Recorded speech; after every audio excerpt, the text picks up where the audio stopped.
Nice to meet you all. Can I shake everybody's hand? Why not? How are you, sir? Pleasure. Nice to meet you. Gentlemen, everybody's looking sharp tonight? Okay. Nice to meet you. Sir, how are you? Thank you all for coming. I've traveled, very extensively throughout the world, and some of the nicest people that I met were right here in the UK in 2022 when we were here. I've been here several times, but when we did the tour the last time, people were just wonderful. And I really look forward to coming back for that reason. So, all great. Are you looking forward to the rest of the tour? I am, yeah, I am. We got, I think, eight dates all together and a few dinners in between. And I know they're all going to be good. We're getting to Dublin this time. Didn't make it last time, so I look forward to that. And quite honestly, I was surprised last time I got here and how many followers that I had here in the UK. So I thank you all for that because, this whole YouTube thing that I'll tell you how that happened. In the year of the pandemic, I had, I think, 43 speaking dates postponed. So my team called me up and they said, Michael, what are you going to do? I said, I'm not going to do anything. I haven't been home like this in 25 years. I'm just going to relax. Oh, you can't do that. You got to do something. I said, what am I going to do? They said, we want you to go on YouTube. I said, I'm not into social media. I'm not doing it. It took them about 2 or 3 months to convince me to do it. And then it just took off. And thanks to everybody that follows me on there. I appreciate it. Did you enjoy your interview with Mike Tyson? I love Mike.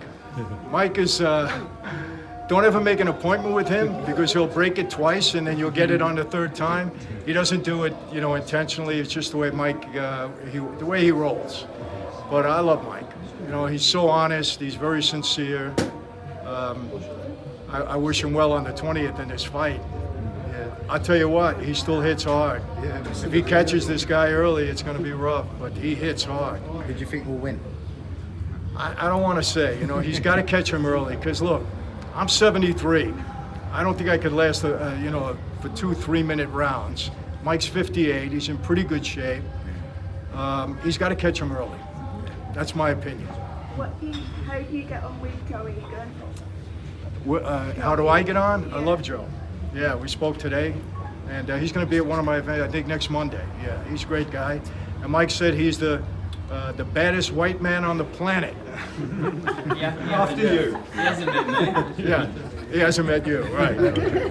Yeah, but he talks affectionately about Joe. He likes Joe a lot. So, they're good people. Good people. What about you and Sammy the Bull? Sammy, good friends? Or Sammy the Bull. For those of you who have watched, we didn't start out good. Yeah, I've seen it. That's what I thought. We did not start out good. Yeah. But you know what, I'm going to be honest, I don't know how much of the mob genre you watch on YouTube. But it's really troubling that some of these guys are knocking each other all the time. It's very demeaning to people, and I don't engage in it. I think I got upset one time with somebody that just rubbed me the wrong way. Was it Joey? Molino, yeah. Just rubbed me the wrong way. He said some things that were really inappropriate and he didn't need to say about my dad, which is so ridiculous, But other than that, I don't engage in it. And after Sammy and I had our little thing, I set him down. I said, Sammy, come on. We don't need to be like this. Are you guys okay now? Yeah, now we're fine. No, fine. And you know what? His daughter came on my podcast. She was terrific, very honest, very sincere. I really love his son, Gerard. He's a good young man. Well, a little older now, but and Sammy and I get along. We're not in business together. We don't do anything together. We don't go out and eat all the time. He's in Arizona. I'm in California, but we're on very good terms. Very good terms. As a matter of fact, we have I don't know if you saw it. If you see the backdrop to my video, we have this beautiful, amazing canvas. As a matter of fact, we're going to have some here. Yeah. And there's only 2 people alive on that canvas, and that's me and Sammy. The others are all gone. So we're signing him, and he's all excited about, that also. So, but other than that, we're not in business together. People, oh, you guys are in business and you do everything for money. There's no money, nothing whatsoever. But I will tell you this, present company excluded, YouTube and social media has exposed the lunacy in the world. I'm telling you, some of the comments that you get and everything, but but people enjoy it, and that's what counts. Anthony Roberts, you get on? Yeah, I get along with Anthony. Yeah. Yeah, he's a good guy. You know, he was around. He had some issues, but he's okay. Recently, you probably know Gene Borello. Yeah, I speak to him on Instagram. Do you? Got a message. Yeah, I sat down with Gene not too long ago. We're going to put that video up in the time. You know, listen, you know, I don't judge people from what they did in the past. It's not, I was one of those guys, you know. I mean, I ran the streets for over 20 years, so who am I to say anything about anybody else? But he's trying to straighten his life out. Yeah, So, which is good. So the question's a little bit hokey maybe, but obviously we all watch gangster films, TV, documentary, and TV's obviously exaggerated, but what is the closest to the life you had when it comes to whether it's Goodfellas, whether it's Sopranos, whether it's Irishman, all that stuff? the most realistic mob movie out there, #1 in my view, was the 1996 Gotti movie with Armand Asante and Anthony Quinn. Brilliantly written. They took the script right off of the surveillance tapes, and it was just about everything that is stated in that movie actually happened.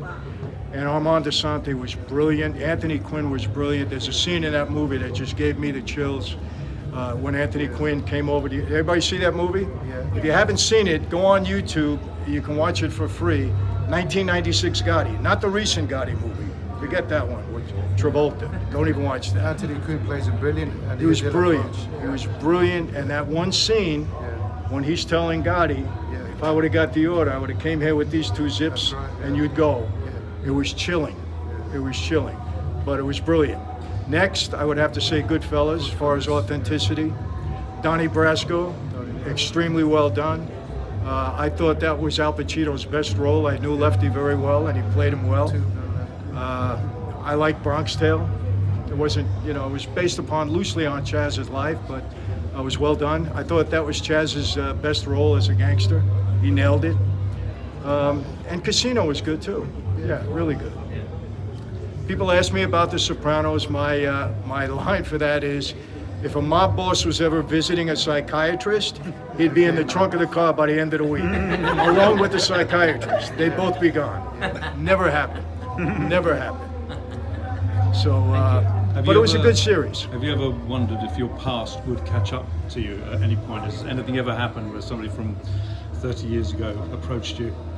Well, look, I don't live in fear. I never did. I mean, when you spend the amount of time I spent in that life, you may face death at some point. So it's part of who you are. But I never held my former associates short. But the bottom line with me, and there's been so much controversy, you got a lot of haters out there, and they try to put tags on you and everything else. When I walked away from that life, I walked away for one reason, and that was because of this young lady that I fell in love with and didn't want to put her through what my family and every other family went through. That's #1. #2, I knew the life was in trouble. The racketeering law came in, guys were turning informant left and right. They were putting guys away for 50, 100 years, and I had a number of informants on me. So I knew I was a major target. I had 7 indictments. It was only a matter of time before they got me, and if they did, I was going away forever. So I said, this is time for me to make an exit. I never wanted to put anybody in prison. I jerked the government around. They'll tell you that. It's written in books that I never gave them anything of substance, but just enough to get myself away from everybody. So at the end of the day, I never put anybody in prison. I didn't hurt anybody in that regard, and they realized that. And honestly, as I stand here, I could have hurt a lot of people. And I didn't, and that was my saving grace. So, and I did 8 years in prison. And I lost, I lost over $50 million that the government took from me, so I paid my dues in that regard. But I am very fortunate. How did it make you feel that the government took 50 million of it? Well, I took it from them first, so they just took it back. Yeah, they took it back. If it was the way it was back in the 70s and 80s, it would have been a lot more difficult, to walk away, yeah. But Giuliani, he did a job on everybody, put a lot of guys in jail, and he really destroyed the life in a big way. It's not the same at all anymore. The golden years of Cosa Nostra in my country, the golden years were from the late 40s to the mid 80s. That's when we had major control over a lot. I'm going to talk about that tonight, about the history of that life. you know, because a lot of misconceptions, a lot of things people don't understand. And, you know, I don't glorify the life, but you got to admit, it's a major part of history in the United States. No question. Does it still exist? Is it still? I mean, is it still around now? It's still around. It's still around. It's not going to go away in my lifetime, but it's not what it was. Well, let me tell you something. New York, what's happening in my city, San Francisco, places like that. If we're around, no trouble in our neighborhoods. It Never. would be a lot. No crime in our Seems like neighborhood. no hierarchy now. Yeah. It's every man for themselves, whereas Yeah. before it was. It's I can't even believe what I see. Yeah. What's going on? You know, I mean, I had for a white collar crime, I was held without bail. Now you can go and stab somebody and get out an hour later. I never seen anything like this. It's crazy, you know. But I tell you, our country, depending upon what happens in this election, there's going to be some serious stuff going on. People are very angry on both sides, and more angry now on the conservative side. People are very angry. They don't like what's going on, so we'll see what happens. Who do you think is going to win? You know what? I don't trust the progressive side. I don't trust them. They play dirty. They're underhanded. If Trump wins, he has to win in a landslide. Because if it's tight, they'll figure out how to beat him. I'm telling you. Do you think there was a bit of skullduggery with the last election? I believe it. I know it for a fact. I don't get involved in conspiracy theories. I know there was games being played. Was it played to the extent where it threw the election the other way? I don't know. I can't say that. But there was definitely fraud committed in different places. That's been proved. But, you know, did it turn the whole election? I don't know. I think Trump was his own worst enemy. Yeah, people just had enough. They just, you know, they wanted some peace and quiet, and they thought Biden was going to deliver it. And what happened? We got more chaos than ever. Have you always been this politically engaged, Michael? Huh? Have you always been this politically engaged? Really, no. You know, I'll tell you what happened. When I wrote my last book, Mafia Democracy, it was about 7 years ago when I commissioned. I had written a business book, and my publisher wanted me. No, that wasn't that one. My publisher wanted me to write a political book, so he asked me on the spot, HarperCollins, what would you call it? I said, Mafia Democracy. What do you mean? I said, our government is a mafia, 100%. He said, can you write that, prove that? Of course. I go home, they give me a big advance, I go home, I start writing the chapters. You could ask my wife. I write like 4 chapters, and I said, why am I doing this? I'm going to make more enemies again, you know, in Washington. I said, I don't need this. Nobody's bothering me anymore. I don't have any trouble. I went back to my publisher. I gave him back the advance, and I said, I'm not writing the book. Cut to 2 years ago. I'm so outraged in what's happening in my country. I said, no, I can't cop out. This is a responsibility. I have to write this book. And so I wrote it.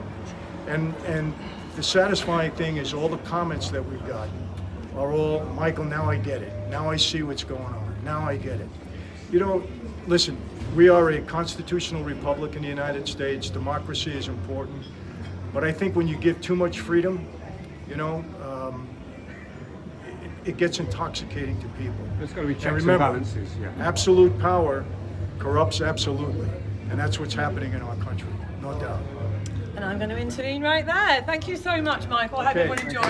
Thank you all for coming. I appreciate it. Thank you. See you out there.